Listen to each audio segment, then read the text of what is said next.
Olá pessoal, sejam bem-vindos de volta a esse canal que fala sobre museus, história, o século XIX e outras cositas más. E entre a cosita más de hoje nós vamos falar sobre cinema nacional, sobre cinema do Brasil, porque o cinema nacional está bombando. E vamos falar, obviamente, sobre Ainda Estou Aqui e no que Ainda Estou Aqui se correlaciona com a minha série de vídeos. Para vocês que não conhecem, eu tenho uma série de vídeos chamada Histórias do Meu Pai, tá? Que analisa a história do meu pai desde a infância dele, mas que dá uma ênfase muito grande ao que meu pai passou na ditadura militar brasileira entre os anos de 1964 e 1985. Então, bora lá? Vamos começar a falar sobre Fernanda Torres e Ainda Estou Aqui?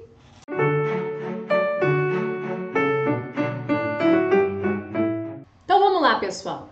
Ainda Estou Aqui tá fazendo um sucesso danado, por sinal estreou agora em Portugal, né? Vocês sabem que eu moro em Lisboa, eu sei que no Brasil já tá passando há bastante tempo. E no Brasil, inclusive, esse filme já atingiu a marca de mais de 2 milhões de espectadores, o que pro Brasil, para um filme nacional, que eu falo, né? Isso é muito bom.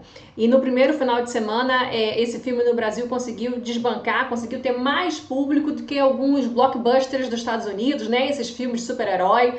Então, assim, um sucesso estrondoso, sobretudo, mais uma vez falo, porque no Brasil há muito preconceito com o cinema nacional e eu queria falar para vocês que eu queria inaugurar aqui nesse canal uma série de vídeos para falar sobre cinema internacional, mas cinema brasileiro também. Se vocês quiserem, vocês comentem aí, eu quero e-mail da fala! Ou então vocês podem dizer aí o que vocês gostariam que eu continuasse aqui nesse canal de conteúdo. Bom, gente, Ainda Estou Aqui começa com um livro que se chama Ainda Estou Aqui, que foi escrito por esse rapaz que vocês estão vendo, por esse homem que vocês estão vendo, que é o Marcelo Rubens Paiva.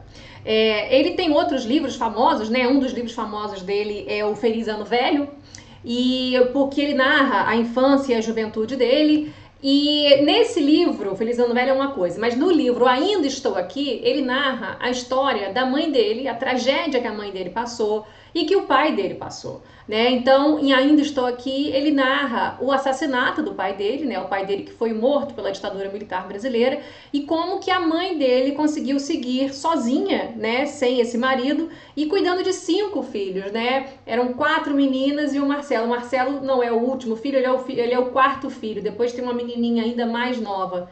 Então, muito bem, isso era um livro, até que alguém resolveu adaptar esse livro para cinema e a pessoa é o Walter Salles, que é um diretor de cinema brasileiro muito famoso, inclusive porque ele fez um filme que é um dos mais famosos dele, né, que é o Central do Brasil. Eu amo esse filme também, inclusive Central do Brasil com a Fernanda Montenegro, que é mãe da Fernanda Torres, né?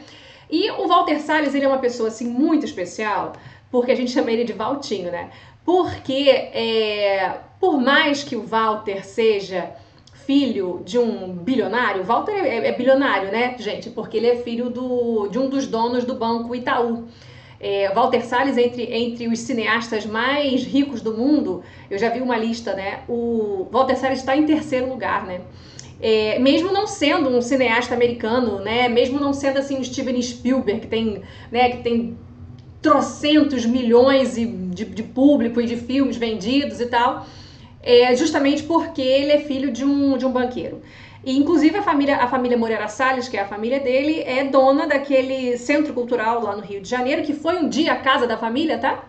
Eles moraram naquela casa, vou até mostrar aqui pra vocês, mas hoje é um centro cultural. Então, como vocês podem ver, essa aqui era a casa da família, né? Eles moraram aí na década de 60, na década de 70, é uma casa modernista, hoje em dia é um instituto bárbaro. Se vocês estiverem no Rio de Janeiro, visitem, tá? Com esses azulejos lindos do Atos Bulcão, tá? É uma coisa... é maravilhoso. E assim, tem sempre muita exposição boa lá, já peguei exposições de fotos muito bonitas, tem um café lindo para vocês irem lá, tá? A casa é muito bonita, então tem sempre exposições muito boas. E justamente porque o banco tem muito dinheiro e o banco é que mantém esse instituto cultural, tá? Então a gente sabe quem é Walter Salles e Walter Salles, ele é uma pessoa educada, ele é finíssimo, ele é inteligente, ele tem uma sensibilidade, todos os filmes dele são muito sensíveis. Central do Brasil é muito sensível. Ainda Estou Aqui é um filme muito sensível, mas nunca descambando para o melodrama. Ninguém fica, ah, meu Deus do céu, a minha vida é horrível. Não. O Walter, ele é inteligente, elegante, educado. E como se não bastasse, ele é este homem lindo e maravilhoso que vocês estão vendo. Gente, é um negócio que como é que você combina tanta coisa assim, Walter? Porque assim, a gente fica um pouco, sabe?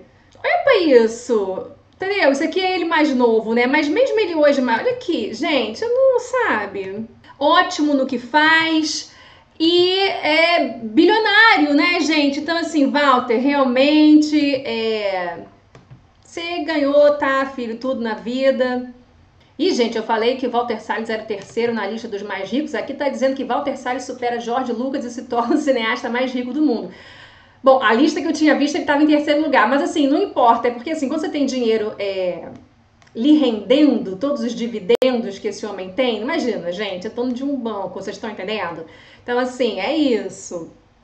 E eu acho tão maravilhoso quando um trilhardário ele gasta o dinheiro dele fazendo bem, sabe? E, sobretudo fazendo arte, gastando com arte, porque é uma das coisas que a cultura brasileira sofre muito de financiamento, né? Então, assim, quando a gente encontra um bilionário que tem bom gosto, né? Que eu não tô falando de bilionário do tipo tem bom gosto e gasta com esse bom gosto fazendo coisa boa pro Brasil. Ótimo. Gente, se for assim, bilionários, gastem o dinheiro de vocês, que a gente tá amando. Muito bem, então Walter Salles resolveu adaptar o livro do Marcelo Rubens Paiva, que vocês viram aqui, que conta a história da mãe dele e do pai dele, do assassinato do pai dele, de como foi que a mãe dele conseguiu superar isso.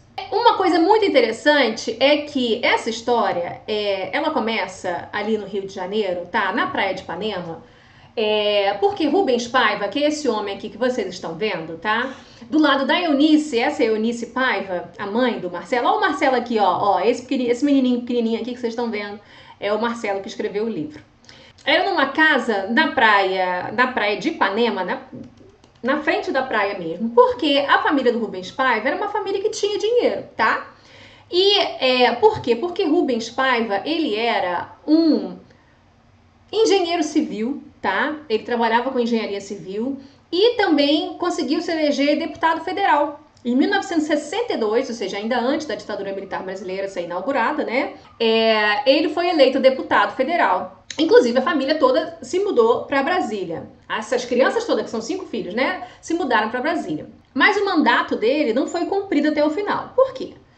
Porque em 1964, né, no dia 1º de abril, aí, o dia da mentira, mas era verdade, foi decretada a ditadura aqui no Brasil, foi dado o golpe, né, em cima do João Goulart, do presidente João Goulart, e todos os deputados e senadores que eram considerados de esquerda, e o Rubens Paiva era do PTB, né, o Partido Trabalhista Brasileiro, foram cassados.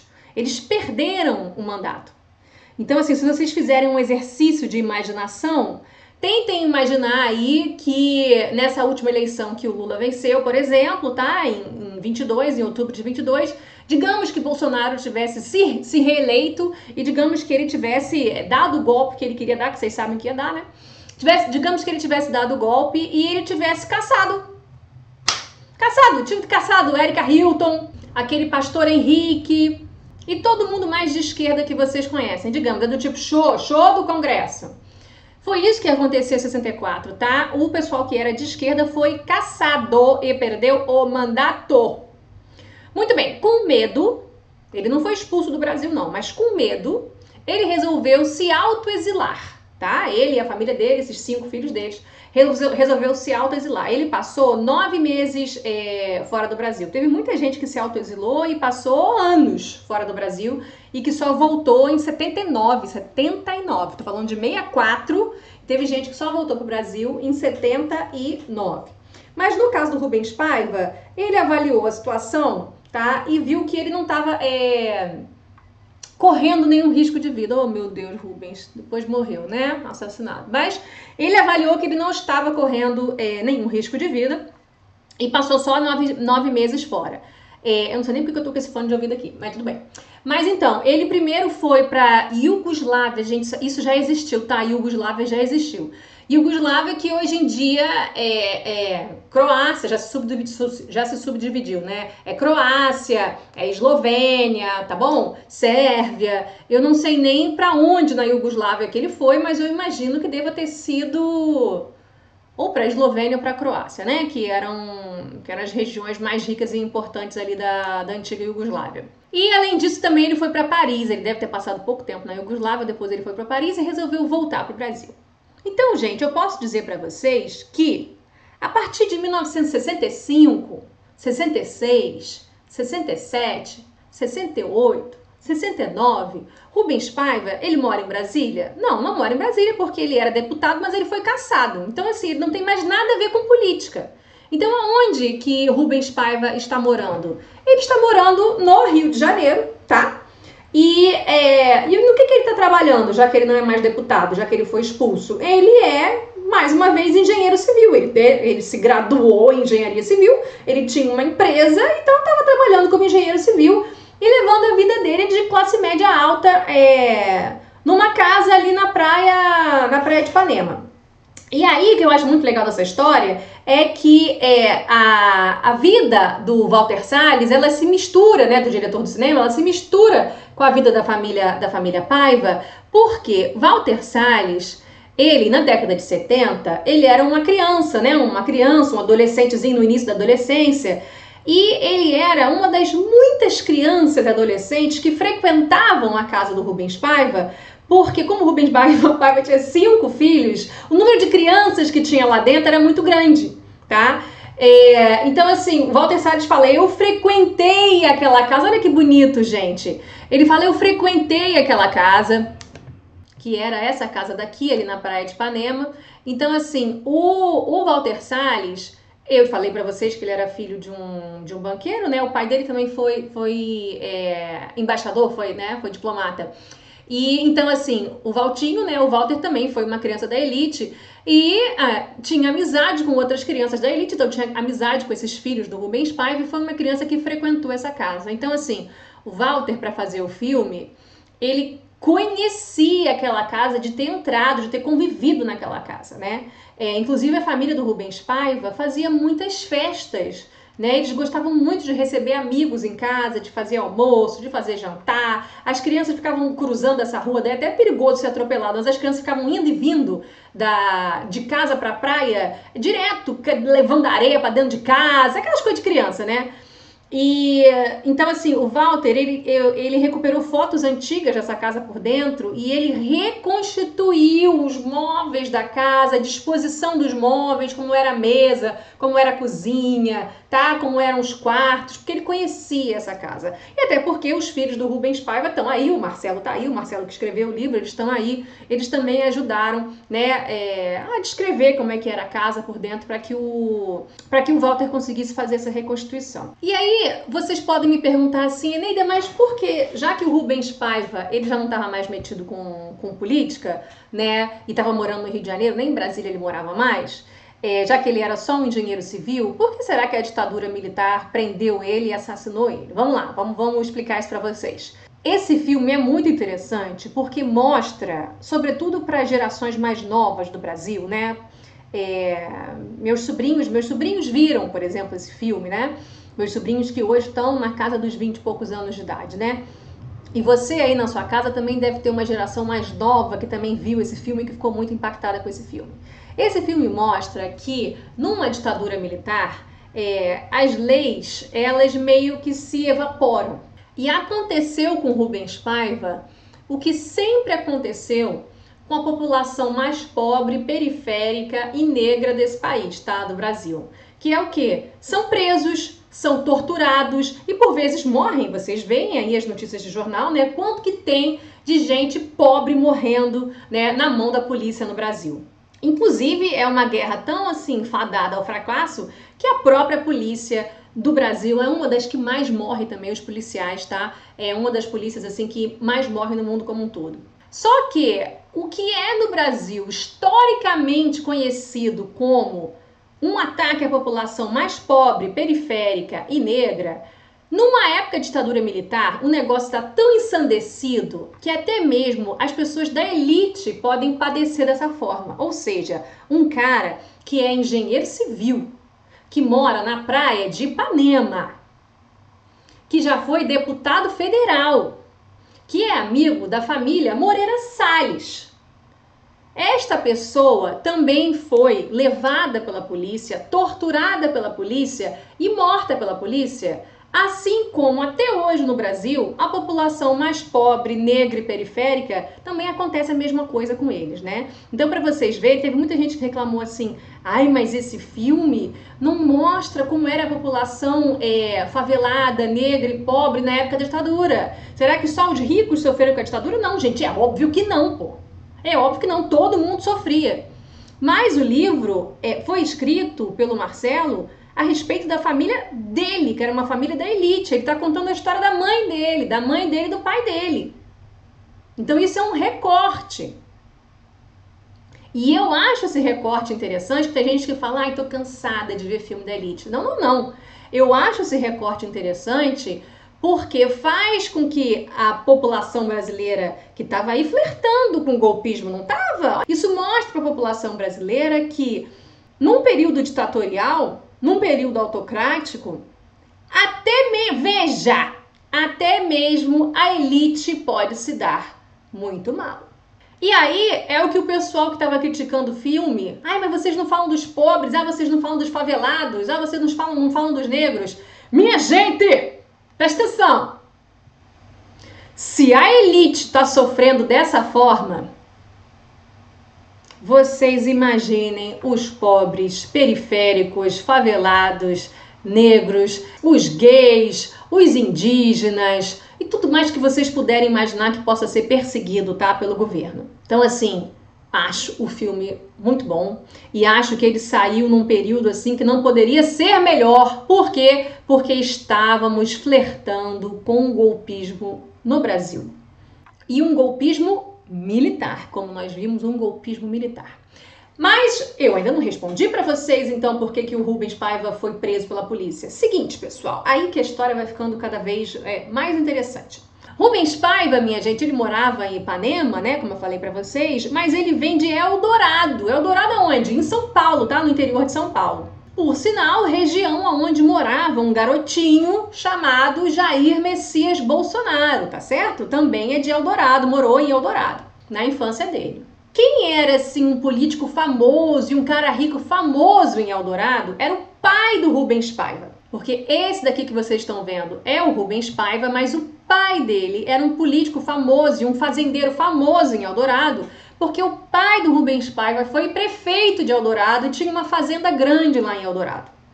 E aí que eu acho interessante é que isso para mim, assim, olha, só trazendo um psicólogo aqui, um psiquiatra aqui, para poder analisar o ressentimento do Bolsonaro, a sua sensação de inferioridade, sabe? E as suas mágoas que ele traz desde a infância e que imprimem o que ele é hoje. Bolsonaro não gosta da família Paiva desde que ele é criança, justamente porque ele era um garoto pobre aqui daquela região e ele tinha muita inveja, né, do pai do Rubens Paiva. E aí Rubens Paiva, né, em adulto se transforma num deputado federal por um partido de esquerda, que era o PTB, né? Lembrando que Rubens Paiva é 25 anos mais velho do que o Bolsonaro, né? Então, Rubens Paiva, eleito deputado federal em 1962, Rubens Paiva cassado em 1964, Rubens Paiva morando na praia de Ipanema ali no final da década de 60 e depois em 1971, né, ele preso político, desaparecido político, ou seja, morto pela ditadura. Isso tudo aconteceu na infância e na adolescência do Bolsonaro, mas impactou demais aquela cabecinha. Embora ele fosse muito novo nessa época ainda, ele era um adolescentezinho, tá? Mas esse adolescentezinho, que estava com 15 anos de idade, o Bolsonaro, tá bom? Ele ficou muito impressionado quando aconteceu uma coisa extraordinária na sua pequena cidade de Eldorado. Qual foi essa coisa extraordinária? Bom, um guerrilheiro, que por sinal era um militar, tá? O Carlos Lamarca, ele desertou, né, do exército brasileiro porque ele era de esquerda, então na época da ditadura militar ele desertou. Ele entrou, gente, ele não entrou assim, eu entrei no Partido Comunista Brasileiro, não, eu sou contra a ditadura, não. Ele entrou na luta armada, o Lamarck entrou na luta armada contra a ditadura militar brasileira. E ele era perseguido, obviamente, pelo governo, né? E aí, veja só, o Lamarck, ele teve uma passagem por Eldorado. E Bolsonaro, ele era adolescente quando ele viu o exército se mobilizando na cidade dele para tentar prender o Carlos Lamarck. Então o Bolsonaro ele ficou eletrizado com essa... E inclusive ele fala, eu decidi ser militar quando eu tinha 15 anos de idade, porque eu vi essa movimentação do exército na minha cidade de Eldorado, buscando o Carlos Lamarck. Inclusive houve tiroteio, um militar, eu acho que um policial, um militar chegou a morrer, mas o Carlos Lamarck fugiu. Isso é 1970.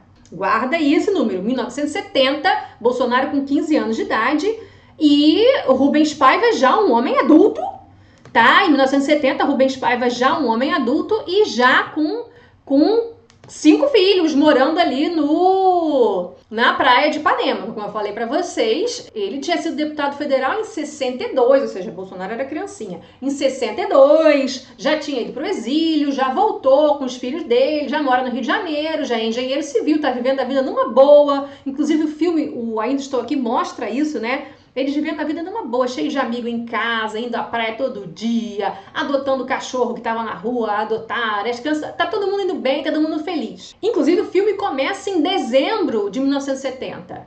Ou seja, essa questão aí com o Lamarck, lá em Eldorado, cidade aí do pai do Rubens Paiva, já aconteceu. Por quê? Porque o Rubens Paiva, ele vai morrer justamente em janeiro de 1971. Tá? Então vocês veem como ele tá tudo acontecendo aí entre 70 e 71. E aí, gente, o que o Rubens Paiva fazia para... Depois eu vou falar por que eu tô citando o Lamarck e Eldorado, tá? Que vocês vão ver. O que o Rubens Paiva fazia que estava deixando os milicos da ditadura muito irritados? É o seguinte, Rubens Paiva, ele já foi um exilado político, ele já morou fora do Brasil, foram só 9 meses, mas morou. E ele tinha vários amigos que também eram exilados políticos, amigos e conhecidos, amigo dos amigos dos amigos dos amigos. E essas pessoas queriam enviar cartas para as suas famílias. Só que tinham receio, porque imagina, Eneida tá exilada em Paris, aí ela escreve no remetente assim, Eneida Quadros Queiroz para seu pai, Ayrton de Albuquerque, imagina. A carta poderia ser interceptada, né? Então essas pessoas tinham muito receio. Então eles enviavam cartas com nomes, às vezes fictícios, né? E enviavam para uma pessoa específica ali na cidade do Rio de Janeiro ou em São Paulo, não importa. E alguns conhecidos, eles pegavam essas cartas e reenviavam, tá? Para os respectivos familiares. Então a única coisa que Rubens Paiva, este homem que vocês estão vendo aí, a única coisa que Rubens Paiva fazia, além de cuidar dos 5 filhos dele, ir à praia, ser engenheiro civil, fazer os projetos dele, fazer as maquetes dele, fazer os cálculos dele de engenheiro civil, a única coisa que ele fazia era entregar cartas, tá bom? Eneida, era carta de luta armada? Não, era carta de oi filho, como é que você tá? Mamãe tá com saudade de você aqui em Oslo. Oi, meu irmão querido, como é que você está? Estou com saudade aqui na Croácia, na Iugoslávia. Oi, isso aqui são cartas de familiares, tá certo? Cartas que falam, aqui faz muito frio, sinto falta de um churrasco no Brasil. Cartas! Não tinha dinheiro, tá? Para a luta armada, não tinha armas para a luta armada, não tinha projetos de luta armada, ele não tinha nenhuma ligação com ninguém da luta armada. Ele entregava cartas de exilados políticos. Aí vai ter algum maluco aqui que vai dizer, mas se era exilado político é porque boa pessoa não era. Gente, veja, quanta gente que simplesmente não tinha absolutamente nada a ver com arma nenhuma, com luta armada nenhuma, com terrorismo nenhum, que se exilou. O próprio Rubens Paiva não morou 9 meses fora do Brasil porque ficou com medo. Ele era uma pessoa de esquerda. Nossa, tem mais é que morrer. Era uma pessoa de esquerda. Tem mais é que morrer. Então, assim, se alguém vier delirar aqui, eu vou expulsar logo do canal, tá bom? Então ele conhece outras pessoas que são essas pessoas normais que se autoexilaram de medo do regime que tinha sido inaugurado no país. E tudo que ele fazia era reencaminhar cartas. Muito bem, a ditadura tem olheiros em todos os lugares, tá certo? E Rubens Paiva, um dia, 3 ou 4 homens entraram na casa dele, e isso o filme mostra, né? Eu ainda estou aqui, mostra. 3 ou 4 homens entram na casa dele, dizem que ele tem que prestar um depoimento, todo mundo acha estranhíssimo, a mulher dele acha estranhíssimo, ele também acha estranho, mas ele tá tranquilo. E por que ele tá tranquilo? Porque ele não faz nada demais, vocês entenderam por que ele tá tranquilo? Porque ele não faz absolutamente nada demais. Então, assim, talvez fosse fichado, talvez ficasse alguns dias preso, talvez tivesse que dar explicações, mas ele estava tranquilo, porque assim ele está só entregando cartas de familiares.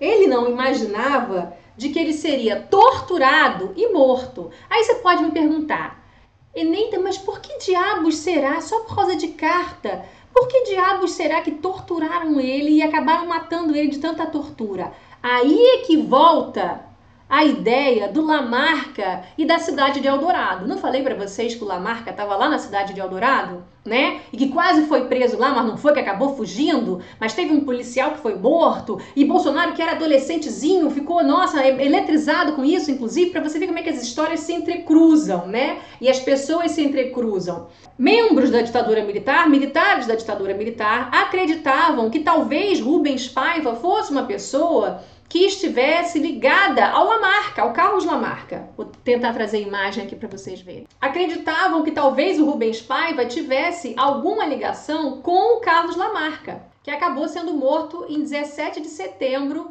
de 1971, como vocês podem ver aqui. Ou seja, Rubens Paiva, que foi torturado e morreu em janeiro de 71, né? E aí, no mesmo ano, Lamarca morre em setembro de 71. Acontece, gente, que mais uma vez reforçando com vocês, o Rubens Paiva não tinha nada a ver com Carlos Lamarca. Foi só uma coincidência de que Carlos Lamarca estava naquela cidade de Eldorado, onde o pai dele, há muito tempo atrás, que era um fazendeiro, né, que tinha uma fazenda, mas há muito tempo atrás tinha sido prefeito daquela cidade. E assim, então tinha absolutamente nada a ver. E é muito interessante, vou até trazer aqui para vocês, um podcast. Como é que eu fiquei sabendo de tudo isso? Foi num podcast chamado Retrato Narrado, vocês devem estar vendo aí, ó, o Retrato Narrado, da revista Piauí, tá vendo aí, ó, da revista Piauí. Era um retrato narrado sobre o Bolsonaro. É de dar medo você escutar isso daqui, tá? Aconselho, tá aí a dica, tá? É por esse retrato narrado, ó, Em Busca de Eldorado, tá bom? Esse primeiro episódio aqui, tá? Você não precisa nem seguir adiante na vida do Bolsonaro, não, porque assim, é indigesto, né? Mas se vocês quiserem ver essa relação dele com o Eldorado, com a família Rubens Paiva, esse ressentimento que ele tinha, tá, com a família, e essa fixação que ele tem de que Rubens Paiva estava sim ligado com Lamarca. Tanto é que, o que acontece, gente? Então assim, Rubens Paiva, ele é morto ali em 20 de janeiro de 71 ou 21 de janeiro de 71. Os militares nunca disseram que ele foi morto, eles nunca confessaram isso, e esconderam o corpo, enterraram em vários lugares, depois acabaram jogando num rio. Então, assim, o Rubens Paiva, ele é um desses desaparecidos da ditadura militar brasileira. Um desses em que a família nunca verá o corpo. E, assim, o filme mostra, é terrível, porque o filme mostra o quanto que isso é um crime continuado. Né, um crime perpetuado e continuado, porque a família não tem um corpo, ela não tem como chorar por um corpo, e ela não tem nem como pegar a documentação de morte. Gente, essa mulher, a Eunice Paiva, porque o filme é sobre a Eunice Paiva, a mulher dele, né, do Rubens Paiva, ela tinha dinheiro no banco, até porque, como eu falei pra vocês, o Rubens Paiva era engenheiro civil, morava na praia de Ipanema, tá? Mas ela não tinha como tirar dinheiro. Por quê? Porque ele não estava morto. Ela não tinha como pegar o dinheiro do banco. Só quem podia fazer transferências bancárias e tirar dinheiro da conta era ele. É ele que tinha que assinar. E ela não tinha nenhum papel para acessar esse dinheiro. E ela tem 5 filhos dentro de casa, mais a empregada doméstica, né, que ela não estava nem conseguindo pagar, tá? Então ela começa a dar jeito de fazer as coisas. Pega uns dinheiros dentro de casa, uns dólares dentro de casa e troca no banco para conseguir dinheiro do Brasil. Pede dinheiro emprestado, até que chega um momento que é muito triste no livro, né? No livro e no filme, que o filme mostra, que é quando ela resolve deixar aquela casa ali na praia de Ipanema e ir embora dali com os filhos, porque assim, um dos amigos dela acaba ouvindo, né, de relatos de que, olha, Rubens Paiva morreu mesmo, mas eles nunca vão contar, né? Porque ela passou uns 15 dias ou 20 dias achando de que ele ia voltar. Inclusive, ela foi presa também, tá? Ela passou 10 dias presa. E, inclusive, aí é que é foda. Inclusive, a filha dela, não era nem a mais velha, a mais velha tinha uns 17 anos de idade, por aí. Foi a segunda filha, que devia ter uns 15 anos de idade, no máximo 16, também foi presa.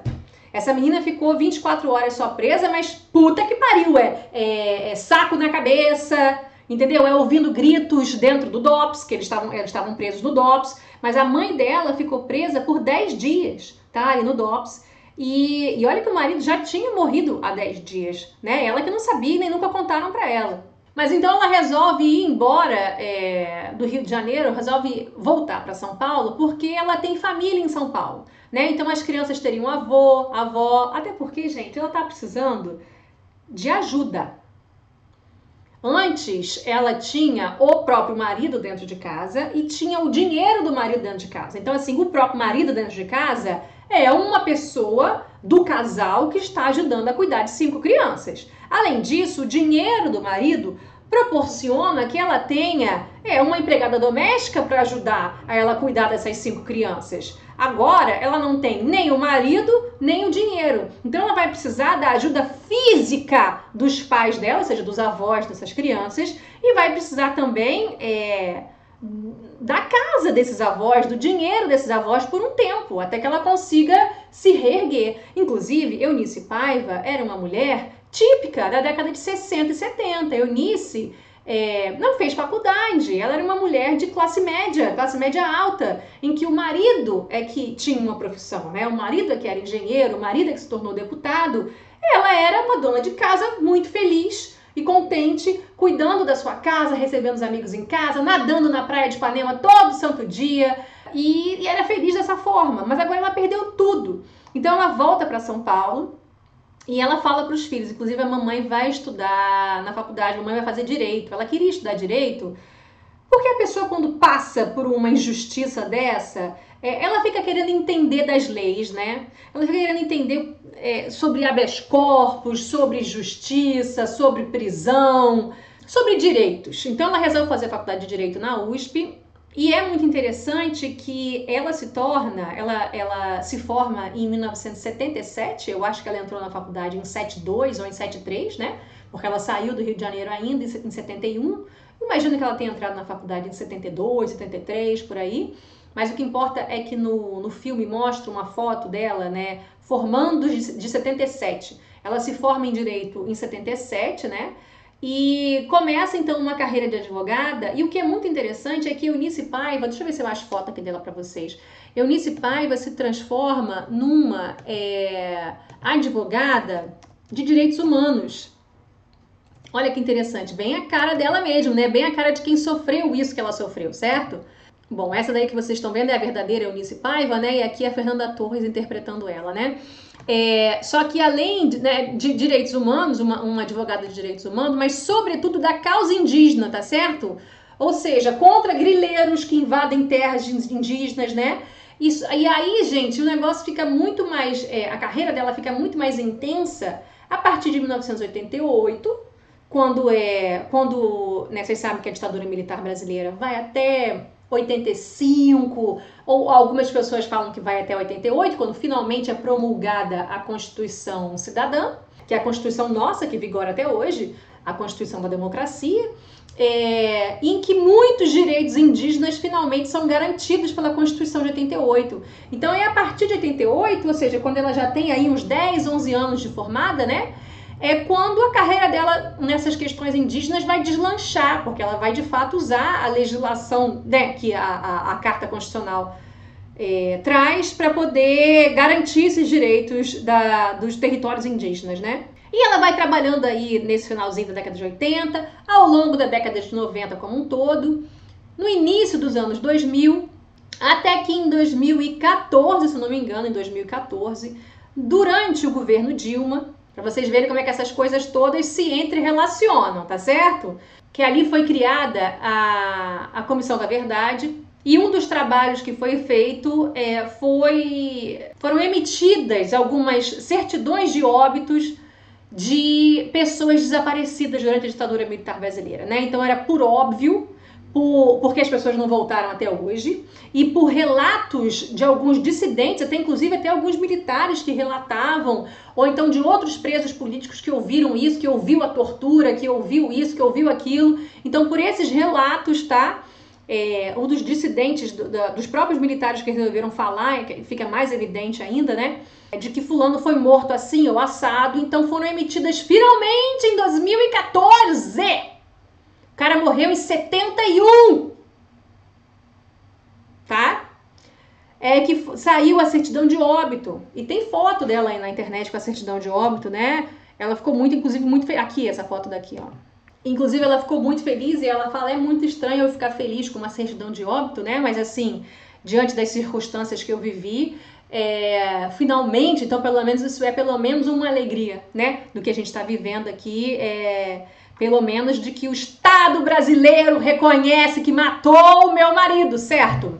De que o Estado brasileiro reconhece de que esse homem está morto, certo? Ó a foto dele aqui do lado aqui também, ó. Vocês estão vendo ele aqui embaixo. Isso aqui é o verdadeiro Rubens Paiva, né? Ó, ele e ela aqui, ó.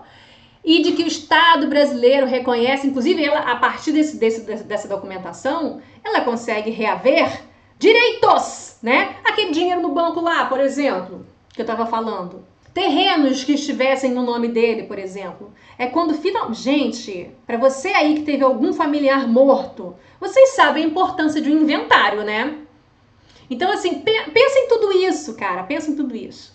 E o filme é muito bonito porque, como eram cinco... Esse aqui, por sinal, que tá aqui na cadeira de rodas sentado aqui atrás, é o Marcelo Rubens Paiva, né? Que escreveu o Ainda Estou Aqui. É muito bonito porque... Muito bonito e triste, né? Porque como ela nunca comunicou aos filhos, olha, o pai de vocês morreu. Ela nunca contou.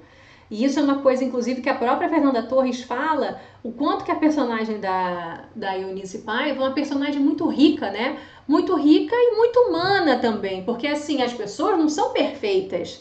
A gente pode dizer que isso é talvez uma falha dela, né? De que isso é... Engraçado que eu vi esse filme com algumas pessoas e algumas pessoas disseram, eu nem julgo, porque assim, ela tá passando por tanta coisa que a gente não consegue nem julgar direito as atitudes que ela toma, as decisões que ela toma, de como contar para os filhos ou não contar para os filhos.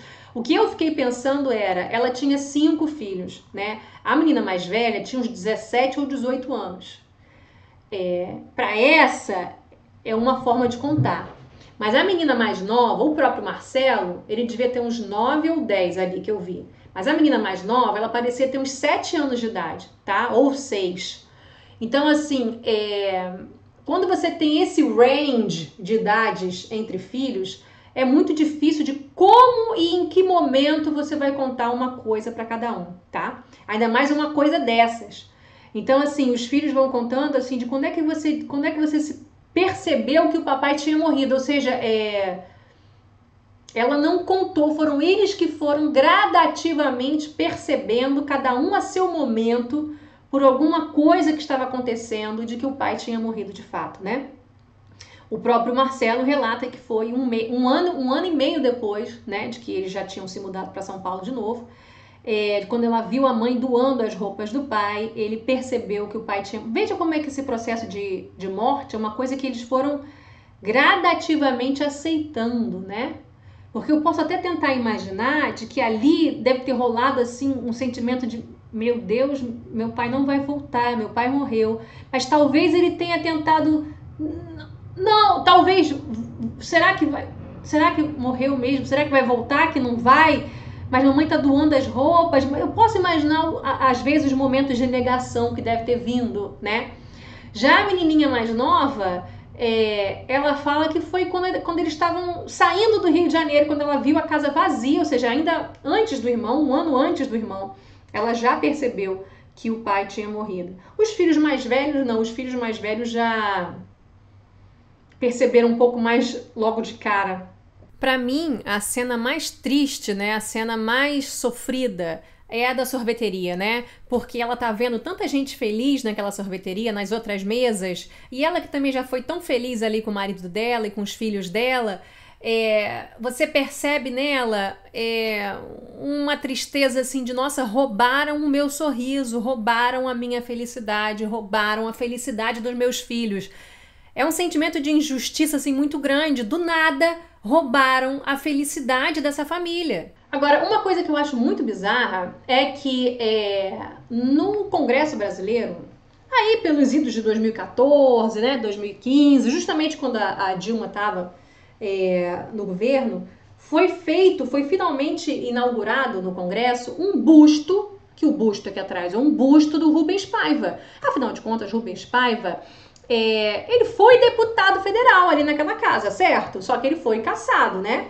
Então, assim, em memória da democracia brasileira... E se ele não tivesse sido cassado, ele teria cumprido os 4 anos dele de mandato, né? E quem sabe se não fosse a ditadura e se ele não tivesse sido morto, quem sabe ele não teria sido reeleito de novo, né? Outras vezes. Então, assim, ele só foi deputado por 2 anos, mas o busto dele ali mostra, né, que ali foi abreviada não só a vida de um pai, mas também uma vida política, né? Alguém também foi arrancado da política, alguém também foi arrancado da democracia.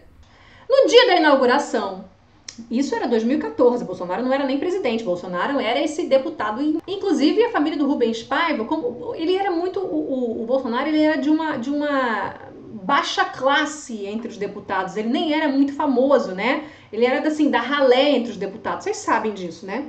Inclusive a família do Rubens Paiva nem conhecia quem era Bolsonaro. No dia da inauguração apareceu um maluco ali, naquela sala ali do Congresso, apareceu um maluco gritando: "Ah, ele mereceu! Morreu porque mereceu", até porque lembra, Bolsonaro acha, jura de pé junto, que Rubens Paiva tinha alguma coisa a ver com Carlos Lamarca, tá bom? É louco nesse nível. E aí chegou lá perto do busto e cuspiu no busto. A família ficou assim, ó, o Marcelo aí. O Marcelo tava lá, né? O Marcelo disse, caraca, quem é esse homem que cuspiu? E aí as pessoas que estavam na cerimônia disseram, é o Jair Bolsonaro. Aí a pessoa falou, é aquele deputado, né? Estranho, né? Aí a pessoa falou, e tal, assim. Então, para vocês verem que hoje em dia, quando você olha de trás, né, pra frente, você consegue entender toda essa história bizarra, esse ressentimento, esse sinal de inferioridade, essas manias de perseguição. E é interessante ver também a total falta de noção de senso de justiça, né? Porque Rubens Paiva não tinha nenhuma ligação com Carlos Lamarca, mas e se tivesse? O Estado brasileiro é para assassinar as pessoas? É isso? É isso? Existe essa frase para alguém morreu porque mereceu? É um absurdo completo, né? Ou seja, a pessoa era completamente inocente. Mas e se fosse ligada à luta armada? É pra morrer? É isso? Não é pra ser preso, não. É pra morrer. Então, assim, olha, é a escória do mundo mesmo. E essa mesma escória tá aí reclamando da suposta falta de direitos humanos que supostamente estaria hoje no Brasil, tá? Então é nesse nível. Defende tortura, defende morte nos porões da ditadura, mas se tem alguém preso hoje porque destruiu o Congresso e atentou, né, contra a democracia brasileira e tentou golpe de Estado, aí eles falam que tá faltando direitos humanos no Brasil. Nesse nível, meu povo, nesse nível! E essa ideia louca de que Rubens Paiva teria alguma coisa a ver com Carlos Lamarca e com a luta armada no Brasil, coisa que não tinha.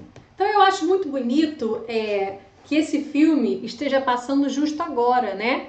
Justo nesse momento, pós-22, pós isso tudo que a gente viveu, né? Eu sempre gosto de brincar, né? Olha o tamanho da fogueira que a gente conseguiu pular, né, gente? é muito legal da gente ver a Fernanda Torres ganhando o Globo de Ouro. Ela ganhou o Globo de Ouro, cara. Quinta-feira dessa semana, que vai ser que dia? Deixa eu ver aqui. Quinta-feira dessa semana, que vai ser no dia 23 de janeiro, vai sair a lista de indicados para o Oscar. A gente não sabe se Fernanda Torres vai ser indicada ao Oscar de melhor atriz, mas estamos sonhando com isso, né, e desejando que isso aconteça. Que a mãe dela também já foi indicada, né? A mãe dela foi a única brasileira indicada ao Oscar e perdeu por causa do que perdeu para aquela menina Gwyneth Paltrow, que fez Shakespeare Apaixonado. E para quem conhece a história do Weinstein, né, que era quem lutava por esses filmes e por essas pessoas, gente, é muita história que essas coisas nunca são por acaso, nunca são à toa. Como vocês podem ver aí, eu tô trazendo a cadeia de informação, né? A cadeia do dominó, que uma peça derruba a outra. Então, assim, esse Weinstein, esse monstro, né, que fazia assédio sexual a inúmeras atrizes em Hollywood, foi ele que lutou pela Gwyneth Paltrow também. Não sei nem o que Gwyneth Paltrow teve que fazer para isso, tá certo? Não quero nem saber também. E aí, então assim, estamos esperando essa quinta-feira para ver, primeiro, se Ainda Estou Aqui vai ganhar, quando eu falo ganhar, ainda não é ganhar o Oscar, é ser indicado a, ou seja, estar na cerimônia concorrendo a, né? Se ele vai ser indicado a melhor filme estrangeiro, acreditamos que sim, né? Tomara. Essa indicação eu acho que é uma indicação mais certa, tomara que isso aconteça. Mas as pessoas também torcem muito para que ele seja indicado a melhor roteiro adaptado. Por que melhor roteiro adaptado? Porque ele não foi um roteiro escrito do zero, né? Como eu falei para vocês, antes de ser roteiro de filme, ele foi um livro do Marcelo Rubens Paiva, ou seja, o filho da Eunice, o filho do Rubens Paiva. Então, isso é um roteiro de cinema que foi adaptado de um livro. Tá certo? Então tem muita gente que torce para que ele seja indicado também a melhor roteiro adaptado, para que ela, Fernanda Torres, seja indicada a melhor atriz. E quem sabe também uma quarta indicação, quem sabe também concorrendo a melhor filme, não é melhor filme estrangeiro, é melhor fucking filme. Será que vai ser indicado a isso? A gente não sabe, a gente tem que esperar quinta-feira para ver. Eu acho muito interessante, se vocês quiserem ajudar de alguma forma, tudo que vocês virem sobre Ainda Estou Aqui, sobre Fernanda Torres, no Twitter, no Instagram, no Threads, whatever. O que vocês virem, vocês apertam o coraçãozinho, curte e republica. E manda pros amigos, e comenta, e republica comentando, porque isso faz o algoritmo em relação ao filme, em relação ao nome dessas pessoas, ficar mais visível, ficar mais rodando. Por sinal, né, gente, aí comenta aí o meu vídeo aí agora, dá like no meu vídeo, entrega pros seus amigos, compartilha, façam tudo isso, né? Só lembrando, né, já que o YouTube é de graça, então este é o pagamento social do YouTube, é um like e um comentário e um compartilhamento com seus amigos, tá certo? Então, assim, tudo que vocês virem, Walter Salles, comenta, curte, compartilha. Fernanda Torres, comenta, curte, compartilha. Celton Mello, comenta, curte e compartilha. É do filme, Ainda Estou Aqui. Então, por exemplo, agora, Ainda Estou Aqui foi lançado aqui em Portugal, né? Aí tinha filas na rua com frio de 6 graus Celsius, um frio na rua danado, e as pessoas fazendo fila na rua. E, por sinal, eu fui aqui em Lisboa, as sessões todas lotadas. Uhul! Então, assim, Ainda Estou Aqui no Brasil alcança a marca de 2.500.000 espectadores. Curte, compartilha, comenta, tá certo?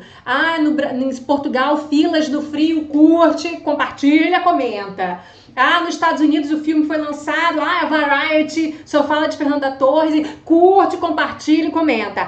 Fernanda Torres foi no programa do Jimmy Kimmel em Los Angeles, curte, compartilha, comenta. Fernanda Torres com vestido lindo no Globo de Ouro, curte, compartilha, comenta. Entendeu? Então, assim, coloca nos seus stories, coloca na porra toda. Porque isso faz, assim, por sinal, a gente tá o brasileiro é um fenômeno, né, gente? A gente está inundando a caixa de comentários, as curtidas. Quando você coloca no Instagram da The Academy, né? Vamos checar os números, que eu ia mostrar aqui o da Fernanda. Vou mostrar o da Fernanda primeiro, né? Porque aqui, Fernanda agora tá com 3,9 milhões de seguidores, né? Como é que eu não sigo Fernanda Torres? Como é que eu não sigo, gente? Peraí, ó, a seguir vocês também. Então, assim, tem, olha só, que 351. Então, aqui, ó, 351 mil curtidas isso daqui, tá? Saiu na França o filme, né? Aqui, ó, Je suis toujours là. Foi indicado também a melhor filme estrangeiro pelo BAFTA. O bom é que tem várias premiações ao mesmo tempo, não é só o Oscar. Então tem Cannes, né? Em Cannes o filme também foi ovacionado. Tem Veneza, tem o Festival de Veneza, tem o próprio Globo de Ouro, em que a Fernanda Torres ganhou a melhor atriz. Tem o próprio Oscar. Então, assim, tem o Festival de Sundance também, tá? Não falta. Aqui, ó, esse Palm Spring Festival aqui também, olha. Então, assim, tudo que vocês virem, vocês, ó, eu aqui, ó, curtida, tá bom? Tudo que vocês virem, é só, aqui já tava no coraçãozinho. Fernandinha com Walter, ó o coraçãozinho aqui, ó. Então, ó, nesse Palm Spring Festival, o filme ganhou, aí não foi nem, ele foi indicado não é que ele foi indicado ele ganhou o prêmio de melhor filme internacional, tá? Então, assim, às vezes as pessoas confundem um pouco, porque as pessoas falam, porque existe uma pré-lista do Oscar. Nessa pré-lista do Oscar, esse filme já está lá. Mas como eu falei pra vocês, quinta-feira vai sair a lista dos indicados. Aí se quinta-feira esse filme foi indicado, vocês vão ver a internet, aí vocês vão ficar, nossa, mas será que ganhou o Oscar? Não é que ganhou o Oscar, é porque são tantas as etapas, tá, que você tem que ir cumprindo. Porque são várias vitórias, eu ia dizer que são várias pequenas vitórias, mas não são várias pequenas não, são várias grandes vitórias, tá? E finalmente o Brasil entendeu de que não basta ter um filme bom. Porque Walter Salles teve vários filmes ótimos. E existem vários filmes ótimos, porque é por isso que eu quero fazer uma sequência de vídeos sobre cinema brasileiro aqui pra vocês, sobre cinema de maneira geral, né? Mas não basta ser muito bom, não basta que o diretor seja muito bom, não basta que os atores estejam muito bem, não basta que o roteiro seja muito bom. Se você não fizer essa campanha, isso que vocês estão vendo aí é uma campanha política. Essas pessoas estão praticamente morando nos Estados Unidos, na Europa, nos Estados Unidos. Eles vão pra lá, vêm pra cá, vão pra lá, vêm pra cá. E eles promovem eventos. Que tipo de eventos que eles promovem? Eles alugam um teatro gigantesco, né, com uma tela de cinema lá. E aí convidam várias pessoas importantes da imprensa e do cinema daquele país, seja da França, ou seja de Los Angeles, ou seja de Nova York, ou seja de Miami, não importa. Eles vão convidando. E como é que convida? Mas é porque eles também já convenceram uma outra pessoa famosa daquela própria localidade. E aí eles fazem esses festivais, aí todo mundo assiste junto. E aí o diretor de cinema tá lá, a própria Fernanda tá lá, o próprio Celton tá lá. E aí eles assistem junto o filme e depois tem um bate-papo com o diretor e com os atores, em que eles explicam sobre a ditadura militar brasileira. Porque o americano não sabe, pô! O francês não sabe, o italiano não sabe, o japonês não sabe, o americano não sabe sobre nada disso, né? Sobre a história do Rubens Paiva, sobre a Eunice Paiva, que a Eunice Paiva depois teve que se formar em Direito e foi defensora dos direitos indígenas e que conseguiu o atestado de óbito em 2014 quando era governo Dilma e que Bolsonaro cuspiu no busto do Rubens Paiva e que ficou gritando que ele conhecia a Lamarca e que estava ajudando a Lamarca, sabe? Então, assim, as pessoas não sabem. Essas pessoas no Brasil, talvez você aqui no Brasil que esteja vendo aí o meu vídeo, talvez você não saiba. Imagina essa galera fora. Então, assim, para você dar a real dimensão do que é a história, esse tipo de campanha, ela é muito importante. E isso tudo custa um dinheiro absurdo. Porque você tem que... Imagina, gente... Assim, por mais que Walter Salles seja miliardário, e ele é miliardário, vocês viram que ele você precisa de uma grande distribuidora que esteja por trás fazendo essa campanha. No caso do Ainda Estou Aqui, é a Sony Pictures. Por quê? Porque o Walter Salles, ele não vai querer gastar o seu dinheiro de família nisso. Ele espera que a Sony invista também, né? Então, assim, quem tá pagando tudo isso, eu imagino que seja a Sony. Talvez tenha um pouco do dinheiro do Walter ali, mas assim, a Sony tá pagando tudo isso. É passagem aérea pra aqui, pra lá, pra lá, pra cá, pra cá, pra lá. Olha, mas assim, a Fernanda Torres falou que ela tá quase virando uma aeromoça. E é o hotel pra essa galera, você acha que é o hotel de 1 estrela? Pô! Não é hotel de 1 estrela, né, gente? E as roupas?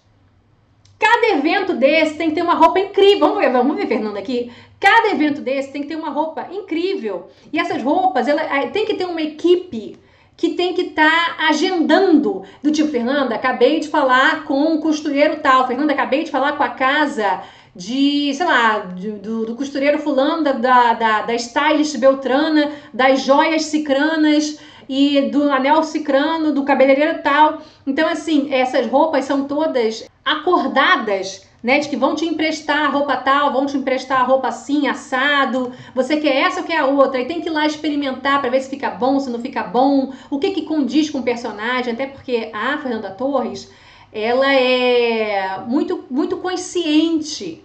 Ela sempre fala o seguinte, eu não posso ir vestida de princesa, não posso. Eu tenho que estar condizente com a história da Eunice Paiva, né? Então, assim, a roupa tem que ser chique, elegante, bonita, mas tem que ser condizente com a história da Eunice Paiva, tá? Então, assim, é um trabalho de busca, realmente, de costureiros e de stylists que casem com isso, né? Então, assim, a roupa do Globo de Ouro tava lindíssima, sobretudo porque essa roupa era high-low, minha gente. Como assim high-low? É porque, ó, a perna aparece, as costas aparecem, mas no fundo, ela tá toda muito bem tampada. Então, é uma história, assim, de estou tampada, mas também estou aparecendo. Que mágico, assim, esse high-low dela, né? Você pode, quando você olha assim de frente, você pode pensar, o braço tá com uma leve transparência, então ela não tá toda fechada, que você vê um pouco do braço. Não, meu amor, não é só o braço, as costas nuas também tão lindas. E não é só isso, porque quando ela anda, aí a perna também aparece, então assim, tá fechadona, mas tá aparecendo, então... Fernanda, você sabe escolher muito bem, mulher. E como fala inglês bem, né? Tá todo mundo impressionado. E como ela come todo mundo. No programa do Jimmy Kimmel que ela foi, engoliu o cara mal conseguia falar, sabe? Engraçada, várias histórias engraçadas. Ela é sempre muito engraçada, como ela mesmo diria, né? Totalmente drogada, mas sem droga nenhuma, porque ela é assim. E eu me sinto muito Fernanda Torres, porque eu também sou meio assim, sabe? Do tipo... Não estou à base de nenhum psicotrópico, mas também tenho essa mesma energia, essa mesma eletricidade, essa mesma energia caótica que Fernanda Torres tem. Eu também tenho. Então, assim, eu me identifico demais com essa mulher doida, entendeu? É um espírito de Vani que sobe na gente que é difícil de ir embora, né? E aí, é por isso que eu queria dizer pra vocês que eu nunca vi Fernanda Torres tão bem quanto no Ainda Estou Aqui. Porque é uma personagem tão diferente dela, porque ela é isso daí que vocês estão vendo. É essa maluca que vocês estão vendo, essa maluca maravilhosa que vocês estão vendo. E a Eunice é tão contida, Eunice é tão sofrida, mas jamais melodramática, jamais chorando, meu Deus, não, mas assim...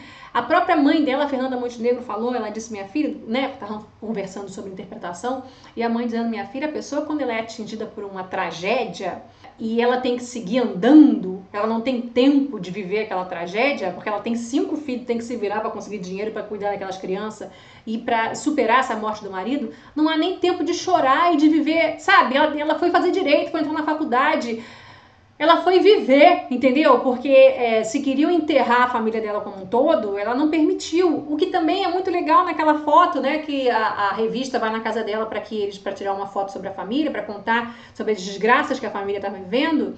E ela disse, não, nós vamos sorrir, né? Essa é um momento emblemático do filme, né? Nós vamos sorrir. E foi isso que ela ficou tentando fazer. Nós vamos sorrir. E foi tentando levar a vida. Então aqui ela tá com o Globo de Ouro. Vamos torcer aí para quinta-feira para ver o que vai acontecer, tá, gente? Para ver se ela vai ser indicada a melhor atriz, se o filme vai ser indicado a melhor filme estrangeiro. Vamos ver o que vai acontecer. Não podia ter momento melhor na história do Brasil do que esse, né? Para que isso tudo esteja acontecendo, porque casa demais com as coisas que estávamos vivendo. E eu que falei aí a beça do maluco do Bolsonaro aí na história de Eldorado, da infância dele, de quando ele tinha 15 anos, quando ele viu essa história aí do Lamarca, de que o maluco acha que Rubens Paiva tinha alguma coisa a ver com Lamarca, até hoje ele acha isso. Então assim, não tem momento melhor, de Fernanda tá ganhando o Globo de Ouro e desse filme tá ganhando vários festivais como filme internacional. Não tem momento melhor para isso estar acontecendo. Imagina Bolsonaro ser preso no mesmo dia que esse filme ganha o Oscar. Vamos torcer para que isso aconteça, né, gente? Ó, 2 de março aí vai ter Oscar. Quem sabe não vai ter Oscar no Brasil também, Oscar de Bolsonaro preso. Além desse momento histórico que a gente está vivendo, que não podia ser melhor para o filme, né? Eu também queria dizer que tem uma coisa muito bonita, muito poética nessa história do Ainda Estou Aqui, que eu não tinha comentado com vocês ainda, mas a Eunice Paiva, no final da vida, ela acabou ficando com Alzheimer, e ela ainda viveu muitos anos com Alzheimer até ela morrer. Então, assim, no final ela já estava bem esquecida, estava bem aérea, né? Tava vagando, assim, pelo mundo, né? Usando cadeira de rodas. Então, assim, e a família cuidando dela, né? Os filhos cuidando dela. Então, o título do livro, né, que o filho deu, o título do livro de Ainda Estou Aqui, ele pode remeter a gente a diversas coisas. Por exemplo, ao fato de que o Rubens Paiva, por mais que ele tenha sido arrancado da vida, ele ainda está aqui, né? Eu ainda estou aqui. Ele está aqui tanto na democracia que não morreu, por exemplo, ele está aqui dentro dos filhos dele, e mesmo dentro da Eunice, né? Eunice que estava com Alzheimer, estava esquecida de tudo, mas assim, até a cena final do filme, né, uma reportagem falando sobre os desaparecidos políticos, ela já bem velhinha, ela não tá prestando atenção em nada, mas quando aparece o nome e a foto do Rubens Paiva, você percebe no olhar da Fernanda Montenegro de que ela não esqueceu. Então isso é um amor, assim, imortal, né? Ela não esqueceu aquilo. Então, assim, eu ainda estou aqui dentro dela, dentro da Eunice Paiva também. E também é muito bonito que o Marcelo Rubens Paiva fala que, na verdade, essa frase foi dita num momento mais corriqueiro da vida deles ali, quando ela estava com Alzheimer bem avançado, né? A família levando ela aqui para cá e ela bem aérea, né? Bem não presente na situação. As pessoas comentando, falando sobre a vida em volta dela e tal, e de repente, do nada, ela cita: eu ainda estou aqui. Foi a Eunice que falou isso, né? Eu ainda estou aqui. Pra você ver que a pessoa parece perdida lá dentro daquele corpo. Aquele corpo que parece que tá completamente ausente, vazio, né? Aquele olhar que tá ausente, vazio.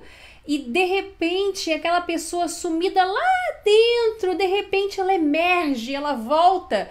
E ela, por um breve instante, ela fala: eu ainda estou aqui. Então, olha coisa bonita, né? E essa mesma frase tem sido usada também para o pessoal hoje em dia para falar sobre a democracia, sobre o atentado que a gente sofreu, né? Ainda estamos aqui. Então, serve para muita coisa esse título, tá?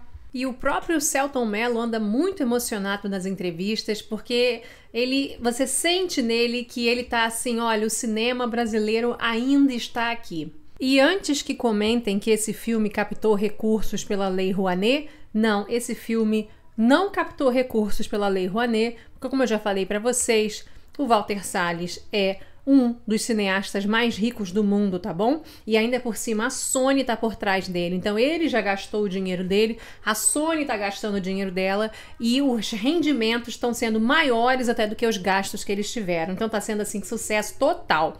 E um dia eu volto aqui para falar para vocês também sobre a Lei Rouanet, porque assim, não é o que a maior parte das pessoas imagina, tá bom? Agora, falei muito bem da Fernanda Torres aqui, mas não posso ir embora sem deixar de elogiar o Selton Mello. Não só pela atuação dele, né, que ele fez o Rubens Paiva, que ficou bem legal, ficou um pai assim muito maneiro, e é o que todo mundo fala, né, que o Rubens Paiva ele era bonachão, que ele era um cara de bem com a vida, de que ele era amoroso com os filhos, que ele era amoroso com a mulher, né, mas assim, sobretudo, Selton Mello como amigo de Fernanda Torres. Selton Mello como pessoa que tá ali para aplaudir Fernanda Torres, porque assim, por mais que ele seja o Rubens Paiva no filme, ele não ganhou nenhuma indicação de melhor ator, de ator coadjuvante, nada. É ela que ganhou as indicações. Inclusive foi ela que ganhou o Globo de Ouro, por exemplo. Então assim, mas como ele faz parte do filme, em todas as premiações ele tá junto. É sempre o Selton, a Fernanda e o próprio Walter, né? Então assim, ele tá ali com um amigaço. Gente, ele tá ali pra aplaudir ela, pra jogar ela pra cima. Ele fica filmando ela o tempo todo, ele tá batendo foto dela o tempo todo. Mulheres, tenham amigos assim, tenham amigos homens assim, tá? Que te colocam pra cima, que estão ali pra bater foto sua, que é pra te filmar o seu sucesso, tá certo? Que estão bem com o seu sucesso. E ele tá muito emocionado com tudo isso. Tem algumas imagens dele com a Fernanda, que é um negócio lindo de ver, gente, ele chorando aqui com ela. Olha isso, cara, que coisa mais linda esses dois juntos. Olha, mas assim, uma felicidade quando ela ganhou o Globo de Ouro. E assim, quando a Viola Davis disse, né, The Golden Globes goes to Fernanda Torres. Todo mundo se emocionou. A menina que tava fazendo a tradução pro Brasil, ela bateu com a mão no microfone, que o microfone dele, aquele microfone dela era aquele microfonezinho assim, né? E ela vê a imagem tem um delay para a imagem do Brasil, né? Então ela vê a imagem sem o delay, embora ela só escute também com delay. Mas ali ela consegue ver pela imagem o que está acontecendo, ela já consegue se antecipar um pouco, saber quem está subindo no palco, quem não está, e não sei o quê. Então ela viu na imagem a Fernanda fazendo assim, né, do tipo, oi, todo mundo batendo palma. Aí ela faz na narração dela, né, todo mundo ouviu assim. E aí eu mesma depois, quando eu tava vendo, porque eu tô aqui no exterior, mas quando eu vi vídeos que vieram no Brasil, e eu olhava a cena e ficava, quem é que fez? Porque eu não via as pessoas fazendo, eu ficava, de onde que vem esse? E é da menina da narração, cara. E não só tem, como ela tem o barulho do microfone. Vou fazer um barulho aqui assim, ó. Vocês ouviram? Vocês gostaram? Ela bate no microfone, né? Porque assim, todo mundo mega emocionado. E o próprio Selton Mello gritando, caralho. Eu não aguento. Abrir a cara dele fazendo, Nanda! Você ganhou, Nanda! Assim, ninguém acredita. Olha, gente, os bichinhos morrendo já, cara. Ele abraçando ela, coisa mais linda de ver. E são vários os exemplos. Deve ter aqui no dela também. Deixa eu achar aqui. Joguinho! Que a Nanda demais!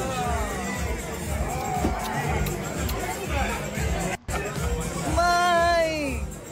Fala, Joguinho! Aí ligaram pra Fernanda Montenegro de lá mesmo. Eita festa!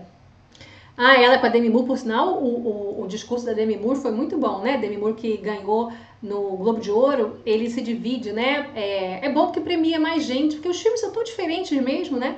Então, assim, como o filme da Demi Moore é um filme de terror, eles colocaram na parte de comédia. Então, assim, Fernanda Torres ganhou melhor atriz de drama e a Demi Moore melhor atriz de comédia. E fez um discurso maravilhoso, né? Sobre etarismo, de gente que achava que a vida dela estava acabada, porque ela já está com mais de 60 anos de idade, né? Embora ela pareça mais nova do que eu, ela já está com mais de 60 anos de idade, né, gente? Isso aí, ele maravilhoso. People will be letting here the longer this look wonderful. Okay. Ó, isso aí tudo é Selton que tá gravando ela. Tudo isso daí é Selton que tá gravando ela. É ele que tá gravando, sabe? Olha que maravilha um amigo desse, minha gente. Que fica batendo foto, que fica filmando a amiga, sabe? Que tá ganhando um prêmio. Aí às vezes ela filma ele também, ó.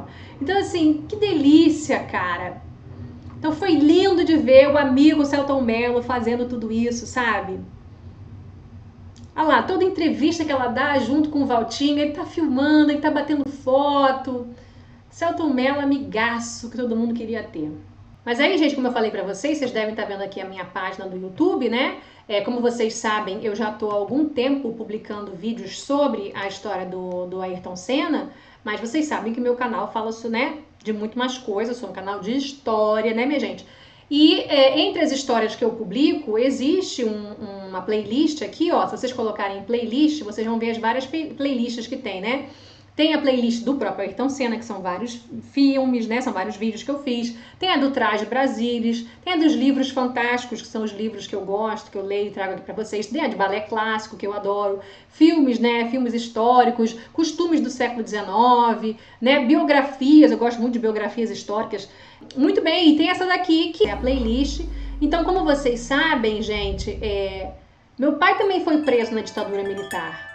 E assim como o Rubens Paiva, ele também podia ter sido morto, né? E meu pai também poderia ser um desaparecido político, mas graças a Deus que isso não aconteceu. E eu acho que também a sorte do meu pai é que ele foi preso já em 76, né? Enquanto que Rubens Paiva, como eu falei para vocês, foi preso em 71, bem ali, bem colado com essa história do Lamarca, né? Então eu acho que de fato a história do Lamarca influenciou muito. E meu pai, assim como Rubens Paiva, também não tinha nada a ver com luta armada. Meu pai nunca pegou numa arma, né? Não tinha nada a ver com isso, mas também foi preso, porque meu pai, sim, meu pai fazia parte do Partido Comunista. Foi preso, então aqui tem os vídeos, tá? Esse último daqui, o relato, né, da prisão dele, da tortura dele. É tudo muito surreal, né? O que meu pai narra. Então, assim, eu acho que é chegada a hora de eu continuar, porque eu não terminei a história dele e eu tô com vários vídeos que eu não editei. Mas tô aqui com vários vídeos do meu pai e acho que posso voltar a editar. O que vocês acham? Vocês querem continuar vendo? E vocês aí que gostam das minhas histórias, que disseram, Neida, o que você vai fazer depois que as histórias do Ayrton Senna acabarem? Eu acho que eu ainda posso vir aqui narrar para vocês, ler para vocês os comentários que vocês escreveram, que tem alguns comentários muito bons, e fazer aquele típico comentarista de comentário. E para vocês que gostam, aí, se vocês estiverem com saudade de mim, vejam essa playlist aí, Histórias do Meu Pai, acompanhem. Se vocês gostam de mim contando história, vocês escutem meu pai contando história. Gente, meu pai contando história é muito bom, tá? E eu tenho que continuar, porque eu acho que eu tenho material mais para uns 3 vídeos do meu pai, né? Então eu tenho que continuar.